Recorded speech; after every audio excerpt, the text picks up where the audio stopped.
Ever since I started this Jesus series, I keep seeing the same comments over and over again. One of the most common comments I see is people saying things like, Jesus is better attested than Julius Caesar or Alexander the Great or Socrates. And no, this is bullshit, people. It's not true. It's not true at all. In the case of Caesar, we actually have the book he wrote called The Gallic Wars. I have a copy on my Kindle right now. You can download PDFs of it for free online. But not only do we have the book, we have people reacting to the book when Caesar published it. Alexander the Great is attested in many, many accounts across, I think, 2 continents because his empire was that vast. It was inconceivable to the people that lived in his era that he was not a god, and therefore they wrote a lot about him. When Alexander died, his body was embalmed and put on display. It essentially laid in state for centuries until it went missing. And speaking of Alexander's tutor, the philosopher, Aristotle's teacher was Plato.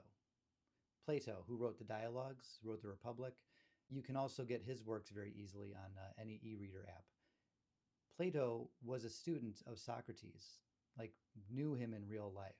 So while we don't know if Plato's dialogues concerning Socrates actually represent what Socrates said or what he taught, we do know for a fact that Socrates existed because Plato knew him. Aristotle knew Plato.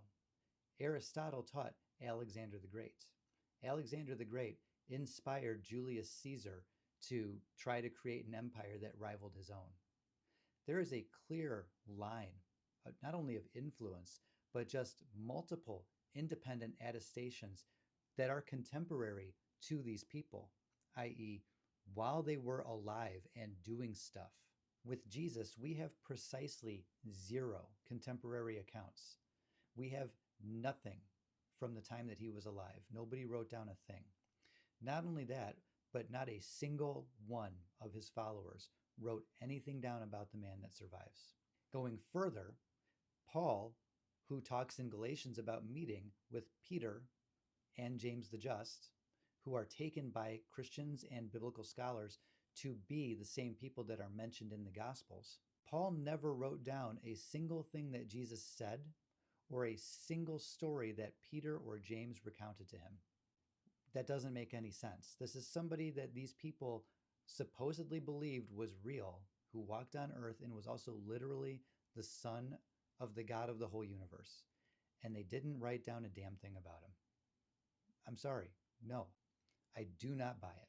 Because if Christians were able to save the letters of Paul that were saved, and he wrote something down about Jesus, Peter said this about Jesus, James said that about Jesus, that would have survived. I have to believe that Christians would have taken the same care to preserve those that they took to preserve the 7 existing letters of Paul that are considered authentic. So as far as the historical Jesus is concerned, in my opinion, we have 4 options.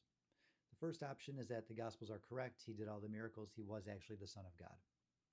The second option is that, well, there was a historical Jesus who inspired the apostles and the eventual religion, although his life probably didn't bear much resemblance to the Gospels as they present it, except for maybe the way he died, maybe some of the teachings. But all in all, these are documents of faith and not documents of history, so we really can't use them to get a good idea of who Jesus was or what he actually stood for and did. The third option is that the character of Jesus in the Gospels was actually inspired by several individuals. Over time, they were amalgamated into one character, and then legends were accreted onto that character as time passed. The fourth option is he just didn't exist. Now, near as I can tell, options 2, 3, and 4 basically amount to the same thing.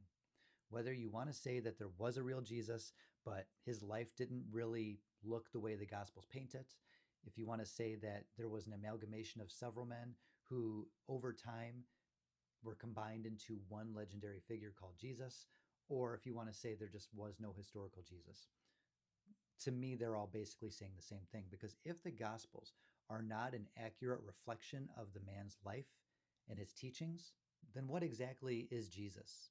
What is he supposed to be? If there was a character upon whom these stories were based that actually existed in real life, we have no way of knowing him. We have no way of knowing the people that were combined into the character that we now call Jesus. What good is positing a historical Jesus? You're adding a layer of complexity That's completely unnecessary. As I was saying in my video yesterday about the guy who invented the idea of the rapture, people do just make stuff up and tell other people who then decide to believe it.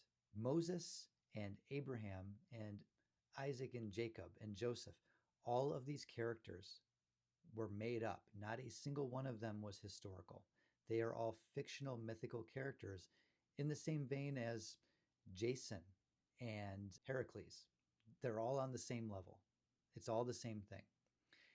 And to posit that this one immortal God man, out of all of the others that people have worshipped throughout human civilization, is the one time that it's totes for real, you guys. It's silly. It's silly. Now, I'm not going to say that you should not believe in whatever you want to believe in. The point behind these videos initially was fun, but then upon reading the comments that I was getting and some of the genuine hostility that I was seeing from people, it kind of changed for me. Now I'm trying to point out how shaky the ground upon which Christianity is built actually is. It's much more tenuous than most people, Christians and non-Christian alike, will tell you. All right, so now let's discuss the evidence for Jesus. Most of it lies within the pages of the New Testament. The New Testament has a vested interest in convincing you that Jesus was not only a real person, but also God. So it's not exactly an objective source. Next, we have the Testimonium Flavianum by Josephus, which was clearly tampered with by a later Christian scribe who wanted it to appear as if Josephus was a Christian, which would have been news to Josephus because he was definitely not. Outside of that, there are several people that are called Yeshua or Joshua in Josephus's works, but the only one that's translated as Jesus is the one that scholars and Christians think probably points to a historical Jesus of Nazareth, which is dishonest if you ask me. Beyond that, we have a letter from Pliny the Younger that was written to Emperor Trajan, I believe, who is asking him what to do about Christians when he finds them. Like, should he put them on trial? Should he investigate and seek them out? What should he do? He's not talking about Jesus. He's talking about Christians. But the existence of people who called themselves Christians in the 2nd century AD is not controversial in the slightest. Now, in his letter, Pliny does kind of rehash the story of Jesus' crucifixion in very little detail, but he talks about the procurator, Pontius Pilate, who had Christ crucified. But he's reporting hearsay. This is not coming from official documents. The gospel stories were already circulating at the time that he wrote his letter. And then we come to Tacitus, who in his Annals talks about how the Jews were ejected from Rome because they were constantly making trouble at the instigation of Chrestus, Chrestus. It's not clear if Chrestus was supposed to be Jesus Christ or if that is a totally different person. And the fact that it sounds like he's talking about a person who is still alive, despite the fact that he's writing in the 2nd century CE, it does make this reference a little bit suspect, to say the least. And there you have it. I mean, that is really the evidence for a historical Jesus.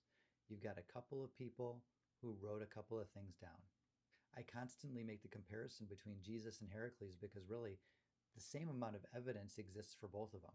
Some people wrote some stuff down. If you've ever seen The Simpsons, you know who Lionel Hutz is. There's one episode where a judge asks him, "Mr. Hutz, do you have any evidence?" And he says, "Well, Your Honor, we have hearsay and conjecture. Those are kinds of evidence." And that's what Christians have, hearsay and conjecture. And when they tell you that Jesus is better attested than Julius Caesar or Alexander the Great or even Socrates, they're being disingenuous because we have multiple attestations from different parties that are contemporaneous to those people's lives. With Jesus, we have nothing except hearsay and conjecture.